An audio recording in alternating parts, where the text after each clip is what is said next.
जोङो सिरियै थानो जोङो लुबैयाखै जोंखौ समाजनि जेंनाफोरा आखुबार दिनै खामानि मावफैनो थिनदों दिनै बारग' एनडिपिफोरा आखायाव लानाय हाथियारखौल'सो दोनथ'दों नाथाय जोंनि जेसेबांखिनि संग्रामाव जि थांखि बिथांखिफोर दङमोन बे गासै थांखि बिथांखिफोरा दिनै जोंजों लोगोसे दङ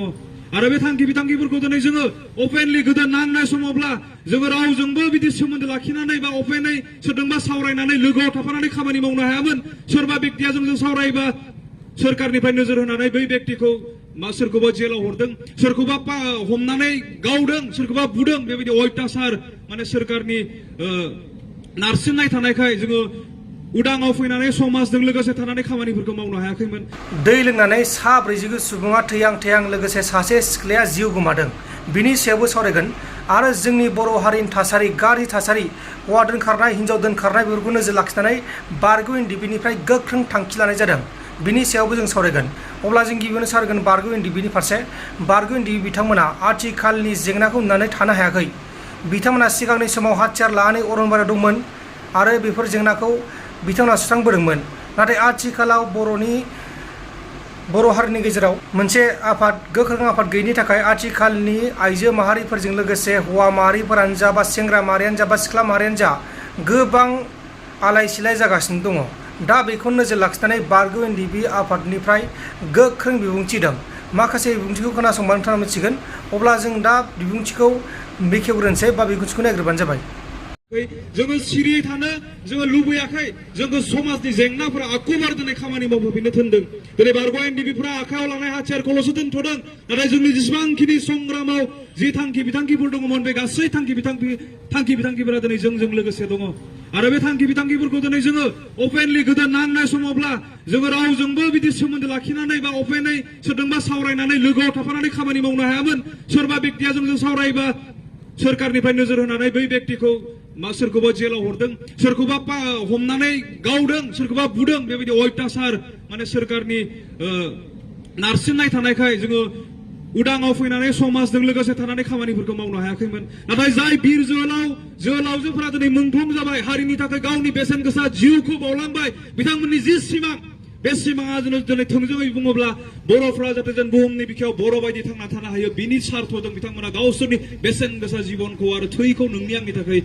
बावनानै गालांखाबाय। अब्ला दिनै जों गोथां थानायफोरा एसेल' बिबान लानांगौ बिथांमोननि जिउ बावनाया जाहाथे जों ओरैनो थांगारा बे सार्थजों दिनै जों खामानि मावनो हानांगौ। दिनै जाब्राङा गावनि जिउ बावदों बैथिया गावनि बेसेन गोसा जिउखौ बावदों जे जोंनि उन्दै गथ'फोरा गान्जा फाग्ला जानानै थैजोबथों ड्राग्सजों थैजोबथों होननानै बिथांमोना गावनि जिबनखौ दान खालामाखै मानि थाखाय बिथांमोना जिउ बावदों मानि थाखाय बिथांमोना मुंख्लं जाहाथे जोंनि उन्दै गथ'फोरा डक्टर जानानै फैयो जोंनि उन्दै फरायसाफोरा इन्जिनियार जानानै फैयो जोंनि समाजखौ मोजाङै दैदेननो हायो बेबायदि थांखि बिथांखिजों जोंनि मुंख्लंफोरा गावनि बेसेन गोसा थै जिउखौ हारिनि थाखाय बावसोमनानै गालांबाय। बे मोनसे गोथां जारिमिन जोंनि गेजेराव बेवहाय बे मुंख्लंफोरा दिनै जोंखौ सिरियै जिरायना थानो थिनाखै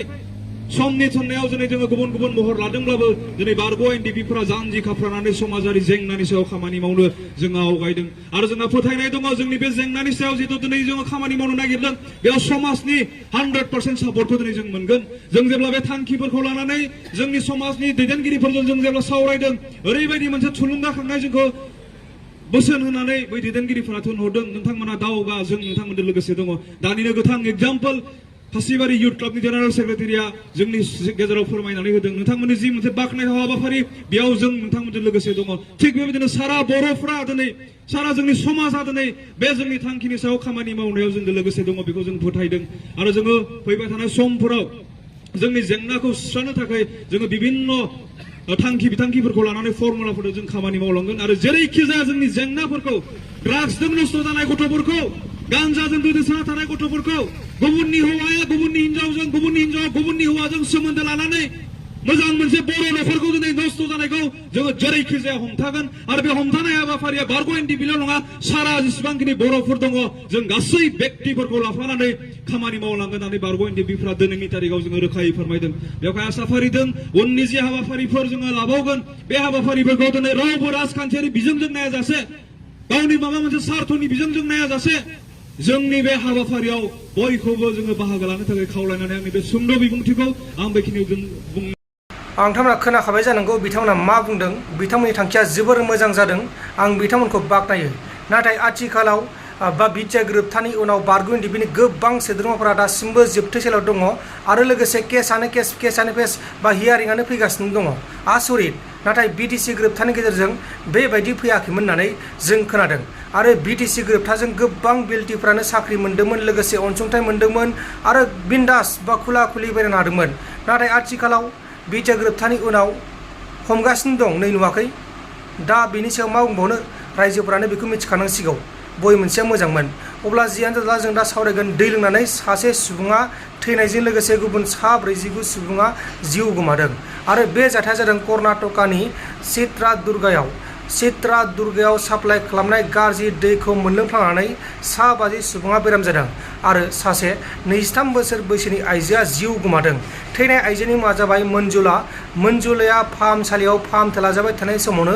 जिउ गोमानांगौ जादों। बे समाव गुबुन 49 सुबुंफोरखौ थैहां थासारियाव बा गाज्रि थासारियाव फाहामसालियाव फाहामथाय होगासिनो दङ आरो गामिनि मानसिफोरा बुंनाय बायदिब्ला मिउनिसिपाल कर्परेसननि सामलायथि गैयिनि थाखायनो बे जाथाया जादों। मानोना मिउनिसिपाल कर्परेसना बे पाइपखौ थांनाय गोलाव बोसोरसिम फोसाबाखैमोन बा साफा खालामाखैमोन, बेनिखायनो बे जाथाया जादों होननानै अजद दैखांदों आरो दा बे जाथायनि सायाव कर्नाटका पुलिसा गावसोरनि खामानिखौ मावगासिनो दङ। नाथाय दा खामानिखौ मावनानै मा जानो, सिगांनो मावखानायबा मोजां जागौमोन, मानोना बे मानसि फैबाय नङा होमबा लोगोफोर। अब्ला लोगोफोर नोंथांमोना बेनि सायाव मा बुंनो सानो आरो जायबा बारग' इन्डिबिफोरनि थांखि बेखौ मा बुंनो सानो आरो लोगोसे नैबे दैजों थैनाय बेखौ मा बुंनो सानो? जुदि नैबे माबा मोनसे बुंनो सानोबाथाय नैबे कमेन्ट बक्स दं, बे फोरमायहरबानो जाबाय। आरो जायफ्रा आंनि चेनेलाव गोदानै फैदों बिथांमोना साबस्क्राइब खालामनो हायो आरो लोगोसे भिडिअखौ मोजां लाइक खालामनो हायो। गोजोन्थों, एसेनोसै, जय बर' हारिनि। जोङो सिरियै थानो जोङो लुबैयाखै। जोङो समाजनि जेंनाफोरा आखुबार दिनै खामानि मावफैनो थिनदों। दिनै बारग' इन्डिबिफोरा आखायाव लानाय हाथियारखौल'सो दोनथ'दों, नाथाय जोंनि जेसेबांखिनि संग्रामाव जि थांखि बिथांखिफोर दङमोन, बे गासै थांखि बिथांखिफोरा दिनै जोंजों लोगोसे दङ आरो बे थांखि बिथांखिफोरखौ दिनै जोङो अपेनलि गोदो नांनाय समावब्ला जोङो रावजोंबो बिदि सोमोन्दो लाखिनानै बा अपेनै सोरजोंबा सावरायनानै लोगोआव थाफानानै खामानि मावनो हायामोन। सोरबा बेक्तिया जोंजों सावरायबा सोरखारनिफ्राय नोजोर होनानै बै बेक्तिखौ सोरखौबा जेलाव हरदों, सोरखौबा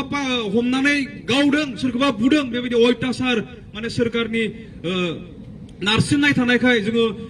उदाङाव फैनानै समाजजों लोगोसे थानानै खामानिफोरखौ मावनो हायाखैमोन। नाथाय जाय बिर जोहोलावजोफोरा दिनै मुंख्लं जाबाय, हारिनि थाखाय गावनि बेसेन गोसा जिउखौ बावलांबाय, बिथांमोननि जि सिमां, बे सिमाङा दिनै थोंजोङै बुङोब्ला बर'फ्रा जाहाथे जों बुहुमनि बिखायाव बर' बायदि थांना थानो हायो, बिनि सार्थजों बिथांमोना गावसोरनि बेसेन गोसा जिबनखौ आरो थैखौ नोंनि आंनि थाखाय